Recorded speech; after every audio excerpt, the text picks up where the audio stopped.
बसंतपुर के जंगल में 2 हफ्ते से बारिश हो रही थी। इस बार तो बहुत ज्यादा बारिश हो रही है। पता नहीं ये बारिश कब रुकेगी। पूरे घोंसले में पानी भरता जा रहा है और तेज हवाओं से घोंसला डगमगा रहा है। बबली मम्मी, टिल्लू पापा, चलो तुरंत ही घोंसला खाली कर देते हैं। फिर पीलू अपने माता पिता के साथ घोंसला खाली कर देती है और वैसे ही उसका घोंसला टूट जाता है। ये कैसी आफत आ गई है हमारे ऊपर। इतनी तेज बारिश में मैं अपने बूढ़े माँ बाप के साथ कहाँ कहाँ भटकूंगी। काश कोई मेरी मदद कर दे। तभी पीलू चिड़िया को एक पेड़ के पास एक बहुत बड़ा गुलाब दिखाई देता है और वो अपने माँ बाप के साथ उस गुलाब की तरफ जाती है। बेटी चल, उस गुलाब के नीचे हम रुक जाते हैं। इस बारिश में कम से कम कुछ तो राहत मिलेगी। लेकिन जब वो लोग गुलाब के पास पहुँचते हैं तो उन्हें उसमें दरवाजा दिखाई देता है। वो लोग जल्दी से उस दरवाजे से घर के अंदर चले जाते हैं। माँ, इस घर में तो घर का सारा सामान है। लगता है इसमें पहले से कोई रह रहा है। तो बबली कहती है, अब क्या करे बेटी, हम अब बाहर नहीं जा सकते इतनी बारिश में। तो पीलू बोलती है, माँ आप दोनों अब आराम लो। यहाँ जो थोड़ा बहुत खाने के लिए है उसको खा लेते हैं, नहीं तो आपकी तबीयत बिगड़ जाएगी। फिर पीलू अपने माता पिता को खाने के लिए कुछ दे देती है। फिर वो तीनों सोने के लिए लेट जाते हैं। मैं जागती हूँ, नहीं तो मेरे माता पिता को कोई जानवर इस बारिश में नुकसान न पहुँचा दे। थोड़ी ही देर में पीलू को उस गुलाब के घर के बाहर से दरवाजा खटखटाने की आवाज आती है। अरे ये क्या, कौन है मेरे घर में जिसने अंदर दरवाजा बंद कर रखा है? मैं बारिश में भीग रहा हूँ, कौन है अंदर? ये आवाज सुनकर पीलू दरवाजा खोलती है और घर के बाहर आती है। हे, तुम कौन हो? मेरे घर में क्या कर रही हो? निकलो यहाँ से। तो पीलू बोलती है, पर आप है कौन? मैं जब घर में आई तो यहाँ कोई नहीं था। तो कालू कहता है, मैं कल से खाना लेने के लिए गया था, आज लौट पाया हूँ। तुम मेरे घर से बाहर जाओ। तो पीलू बोलती है, मुझे माफ कर दीजिए, मेरे बूढ़े माँ बाप है, मैं उन्हें लेकर बाहर इतनी बारिश में कैसे जाऊंगी। कालू घर के अंदर आता है और पीलू की माँ बाप की हालत देखता है। उसे उन पर दया आ जाती है। तो कालू कहता है, अरे इनकी हालत तो बहुत खराब है। पीलू जी, मैं आप लोगों को अब घर से नहीं निकाल सकता हूँ। तो बबली कहती है, बेटा भगवान तुम्हारा भला करे, जैसे ही बारिश रुकेगी वैसे ही हम वापस चले जाएंगे। कालू ऐसे ही पीलू और उसके माँ बाप का ख्याल रखता है। थोड़े दिनों में कालू और पीलू एक दूसरे को पसंद करने लगते हैं।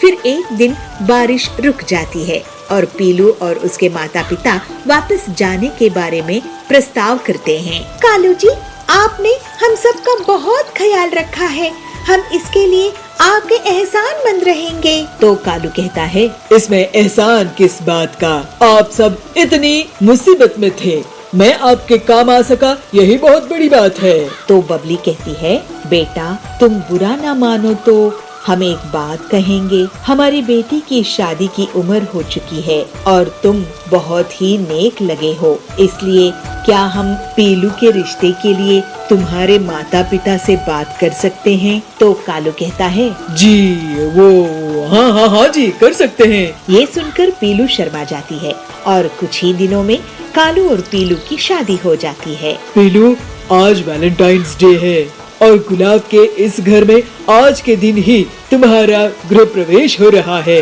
Happy Valentine's day. तो पीलू कहती है, ये तो बहुत खूबसूरत बात है कालू जी, आपको भी हैप्पी वैलेंटाइंस डे। फिर पीलू अपने पति कालू और ससुराल वालों के साथ हंसी खुशी रहने लगती है। एक गांव में बंटी रहता था। उसकी बेटी पीलू विदेश जाकर पढ़ाई करने के बारे में सोची थी और उसके लिए एग्जाम्स की तैयारी करती थी। ऐसे ही एक दिन पीलू को विदेश की यूनिवर्सिटी में दाखिला के लिए लेटर आता है, लेकिन कुछ ही दिनों में बंटी गुजर जाता है।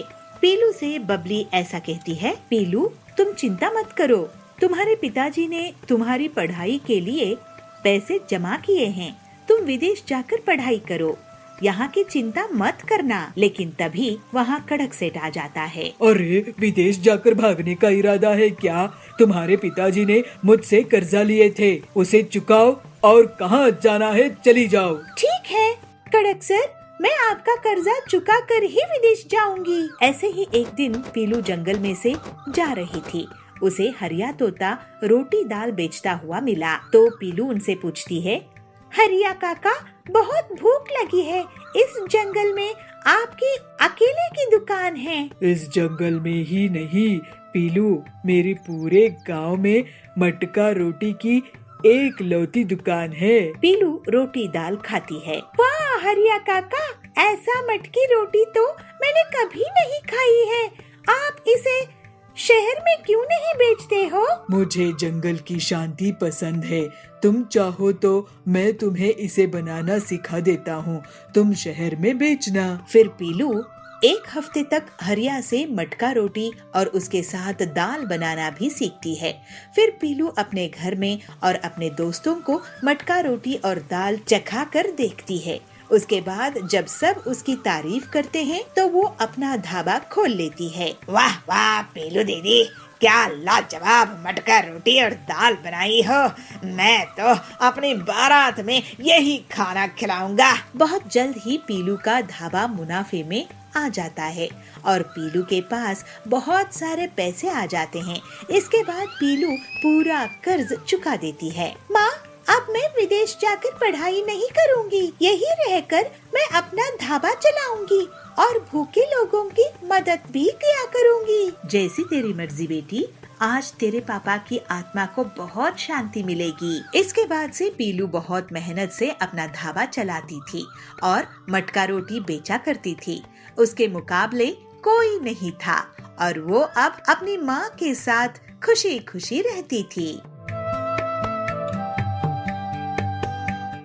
नंदनपुर में पीलू चिड़िया अपने पति बबलू के साथ रहा करती थी। उसका पति बबलू सुंदर सुंदर बर्तन बेचा करता था। बर्तन ले लो बर्तन, सुंदर सुंदर बर्तन, कांच के, स्टील के, सभी तरह के बर्तन ले लो। अरे बबलू भाई, तुम्हारे बर्तन तो सच में बहुत अच्छे डिजाइन के हैं, मुझे भी अच्छे बर्तन दिखा दो। मेरे बच्चे तुम्हारे बर्तन के डिजाइन को बहुत पसंद करते हैं। हाँ हाँ हरिया काका, मैं चुन चुन कर सुंदर सुंदर डिजाइन बनवाता हूँ, इसलिए आप सभी को मेरे बर्तन बहुत अच्छे लगते हैं। तभी वहाँ पर सुंदरी कौवी आती है। बबलू भैया जल्दी घर चलो, पीलू को पेट में बहुत जोर से दर्द हो रहा है, तुम जल्दी से घर जाओ। बबलू जल्द ही पीलू के पास पहुँच जाता है। घर जाकर बबलू देखता है कि पीलू ने एक अंडा दिया है। बबलू की खुशी का ठिकाना नहीं रहता। कुछ दिनों बाद उसे एक बेटी होती है। पीलू कहती है, सुनो जी, इसका नाम मैं सोच रही हूँ लवली रखूं। अरे ये तो बहुत अच्छा नाम है, इसका नाम लवली ही रखो।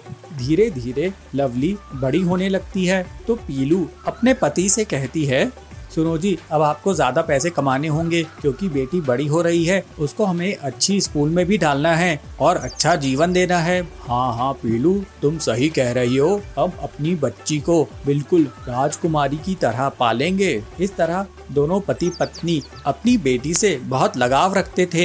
एक दिन बबलू की दुकान में एक शहरी चिड़िया आती है। सुनिए भाई साहब, मेरा नाम बबली है, मैं शहर से आई हूँ। आप इन बर्तनों को अगर शहर में बेचेंगे तो आपको बहुत मुनाफा होगा। आपके बर्तन बहुत सुंदर हैं और आप यहाँ पर कम दामों में बेच रहे हो। ऐसा करो, ये मेरा पता रखो और जब कभी शहर आना हो तो मेरे पास आना। इतना कहकर बबली वहाँ से चली जाती है। बबलू घर जाकर पीलू को ये सब बताता है। पीलू कहती है, ये तो बहुत अच्छी बात है जी, गांव के जंगल में वैसे भी अच्छे स्कूल नहीं हैं, हम अपनी बेटी को शहर के अच्छे स्कूल में दाखिला दिलवाएंगे। और फिर कुछ दिनों बाद बबलू अपने परिवार के साथ शहर चला जाता है। वहाँ पर बबली चिड़िया उनके रहने का इंतजाम कर देती है। फिर बबलू शहर में बर्तन बेचकर बहुत मुनाफा कमाता है। ऐसे ही एक दिन जब बबलू घर लौट रहा था तो एक भारी भरकम ट्रक से उसका एक्सीडेंट हो जाता है और बबलू को अस्पताल में भर्ती होना पड़ता है।